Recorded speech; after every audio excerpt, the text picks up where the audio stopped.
ভগতরাম ও ওরাস বনাম পাঞ্জাব রাজ্য মামলায় হাইকোর্টের পর সুপ্রিম কোর্টে মামলা করা সেই মামলাতেই সুপ্রিম কোর্টের ওই নির্দেশ। 1948 সালের পূর্ব পাঞ্জাব একত্রীকরণের সময় গ্রামবাসীদের রাস্তা, স্কুলের মতো সাধারণ উদ্দেশ্যে এবং পুল তৈরি করতে তাদের জমির কিছু অংশ অধিগ্রহণ করতে হয়েছিল। 1992 সালে হরিয়ানা সরকার পাঞ্জাব জমি নিয়ন্ত্রণ আইন 1961 সংশোধন করে বলে, অব্যবহৃত জমি ব্যক্তিগত মালিকদের নয়, বরং গ্রামের পঞ্চায়েতের। জমির মালিকরা এই সংশোধনীকে চ্যালেঞ্জ করে হাইকোর্টে মামলা দায়ের করে। তাদের দাবি, ক্ষতিপূরণ ছাড়াই অব্যবহৃত জমি দখলের এটি একটি গোপন প্রচেষ্টা। হাইকোর্টের নির্দেশ, ক্ষতিপূরণের শর্ত পূরণ না করা পর্যন্ত অব্যবহৃত জমি মালিকদের কাছেই থাকবে।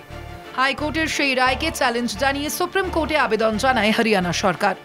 প্রধান বিচারপতি বি.আর. গাভাই এবং বিচারপতি পি.কে. মিশ্রা এবং কে.ভি. বিশ্বনাথনের পর্যবেক্ষণ।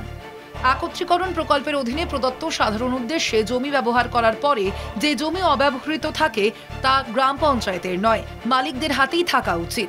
সাধারণ উদ্দেশ্যে নির্ধারিত জমি ব্যবহার করার পরে অবশিষ্ট অব্যবহৃত জমি মালিকদের মধ্যে তাদের জমির সাধারণ উদ্দেশ্যে যে দান করেছিল সেটা আনুপাতিক হারে পুনর্বণ্টন করা উচিত।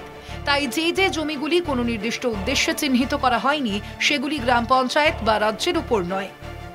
সুপ্রিম কোর্টের নির্দেশ, হরিয়ানা রাজ্যের আবেদন খারিজ। পঞ্চায়েতগুলিতে জনগণের স্বার্থে ব্যবহারের জন্য নির্ধারিত জমি ব্যবহারের পরে অবশিষ্ট অব্যবহৃত জমি মালিকদের মধ্যে পুনর্বণ্টন করতে হবে। জমি জনগণের পরিষেবার উদ্দেশ্যে সংরক্ষিত না করা হলে সেই জমির দখল পঞ্চায়েতের কাছে নয়, জমি মালিকদেরই থাকবে। শীর্ষ আদালতের এই রায়ের ফলে আগামী দিনে জমি অধিগ্রহণ সংক্রান্ত বিষয়ে জমি মালিকদের অনেকটাই সুবিধা হবে বলে মনে করছে আইনজীবী মহল। কলকাতা টিভি।